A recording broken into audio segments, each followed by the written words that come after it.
नमस्कार, मैं Om Prabhakar Bharti, medical admission counsellor आप सबका स्वागत करता हूं। उत्तर प्रदेश में स्टेट काउंसलिंग के नतीजे आ चुके हैं और आप कैंडिडेट्स लगातार ये डिमांड कर रहे हैं कि मैं इस बात पर वीडियो बनाऊं कि अब आपको आगे क्या करना है। तो चलिए मैं जल्दी से आपको बता देता हूं कि आगे की प्रक्रिया क्या रहने वाली है। हालांकि इससे संबंधित एक सेपरेट नोटिफिकेशन अभी आनी बाकी है, लेकिन वक्त बहुत कम है। इसके लिए ज़रूरी है कि आप अपनी तैयारी पूरी रखें। तो इस वीडियो में मैं आपको बताने वाला हूं कि जो फीस है वह आप किस तरीके से जमा करेंगे, डॉक्यूमेंट्स आपको क्या क्या प्रिपेयर करने हैं और इसके बाद आगे किस तरीके से काउंसलिंग चलेगी, आप अपग्रेड कैसे कर सकते हैं या फिर अगर सीट छोड़ना चाहें तो इसके लिए आपके पास क्या विकल्प हैं। सबसे पहले एक दो बातें हैं जिनको आपको ध्यान में रखना बहुत ज़रूरी है।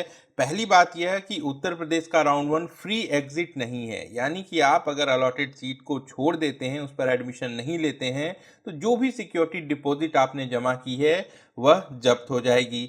दूसरी इंपॉर्टेंट बात यह है कि जो रिपोर्टिंग की लास्ट डेट है वह फिलहाल 13th तक ही है और 12th सैटरडे पड़ रहा है जिस दिन बैंक बंद होते हैं और 13th को ऑलरेडी संडे है। ऐसे में अगर आपको डिमांड ड्राफ्ट बनवाना है तो आपके पास सिर्फ 11 नवंबर का ही टाइम है।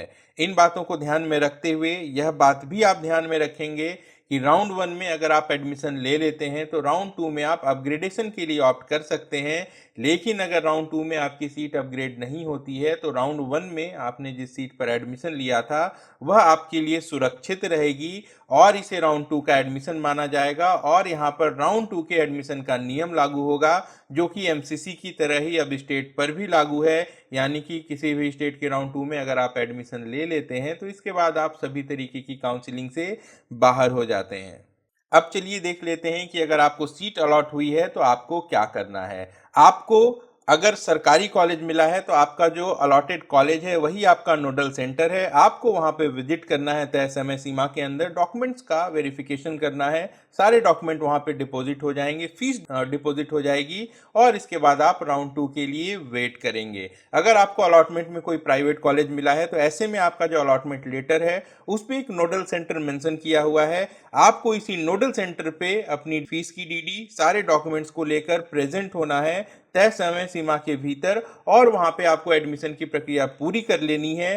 ध्यान दीजिएगा, अभी आपको सिर्फ और सिर्फ ट्यूशन फीस की डीडी देनी है। आपके अलॉटेड कॉलेज की ट्यूशन फीस कितनी है इसकी जानकारी यूपी डीजीएमई पर उपलब्ध है और आपकी सुविधा के लिए मैंने इसे टेलीग्राम चैनल पर भी पोस्ट कर दिया है। एग्जैक्ट अमाउंट का आप डिमांड ड्राफ्ट बनाएंगे। जो डिमांड ड्राफ्ट है वह director general medical education and training Uttar Pradesh payable eight Lucknow के नाम से बनेगा। कितने अमाउंट का बनेगा, जो भी कॉलेज आपको अलॉट हुआ है उसका एग्जैक्ट अमाउंट आप देख लेंगे। इसके अलावा जो हॉस्टल चार्जेस हैं, अदर चार्जेस हैं और जो सिक्योरिटी डिपॉजिट है कॉलेज की, यह आपको बाद में जमा करनी है। आप इसे राउंड टू की अलॉटमेंट के बाद कॉलेज में जाकर जमा कर सकते हैं। और कौन कौन से डॉक्यूमेंट्स आपको तैयार रखने हैं वह भी देख लीजिए। आपके पास आपके 10th की मार्कशीट और सर्टिफिकेट्स होने चाहिए, 12th की मार्कशीट और सर्टिफिकेट होने चाहिए, डोमिसाइल होना चाहिए अगर आप उत्तर प्रदेश की गवर्नमेंट की सीट क्लेम कर रहे हैं तब, कास्ट सर्टिफिकेट होना चाहिए अगर एप्लीकेबल हो, इनकम सर्टिफिकेट अगर रिजर्वेशन कैटेगरी आपने क्लेम की है, डिसेबिलिटी सर्टिफिकेट अगर आपने पीएच कोटा क्लेम किया है या फिर जो अदर कैटेगरीज हैं उत्तर प्रदेश में, फ्रीडम फाइटर हो, एक्स सर्विसमैन हो या फिर एनसीसी का हो, तो उससे संबंधित डॉक्यूमेंट्स आपको प्रोड्यूस करने हैं। इसके अलावा जो भी कैंडिडेट दूसरे स्टेट के हों उनको ये रिजर्वेशन वाले डॉक्यूमेंट्स देने की ज़रूरत नहीं है।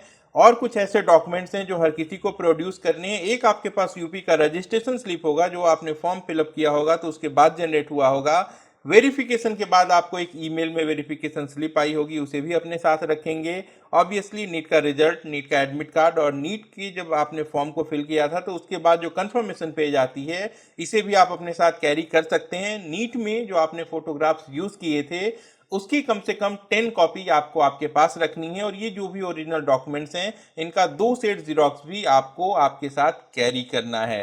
ध्यान देंगे, मेडिकल सर्टिफिकेट उत्तर प्रदेश में ज़रूरी नहीं होता है। जब आप नोडल सेंटर पे जाएंगे तो वहीं पे आपका मेडिकल एग्जामिनेशन किया जाएगा और वहां से आपको सर्टिफिकेट इशू कर दिया जाएगा। इसके अलावा आपको आपके साथ आपकी एक आइडेंटिटी प्रूफ रखनी है। आप चाहें तो इसके लिए आधार कार्ड अपने साथ रख सकते हैं। तो यह जानकारी थी जो 2021 की एडमिशन प्रक्रिया के ऊपर बेस्ड है।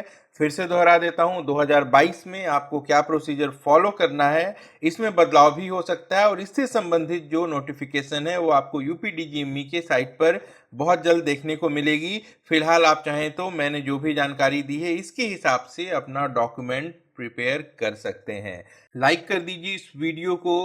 अपना और अपनों का खूब ख्याल रखिए। मैं जल्द मिलता हूँ। नमस्कार, जय हिंद।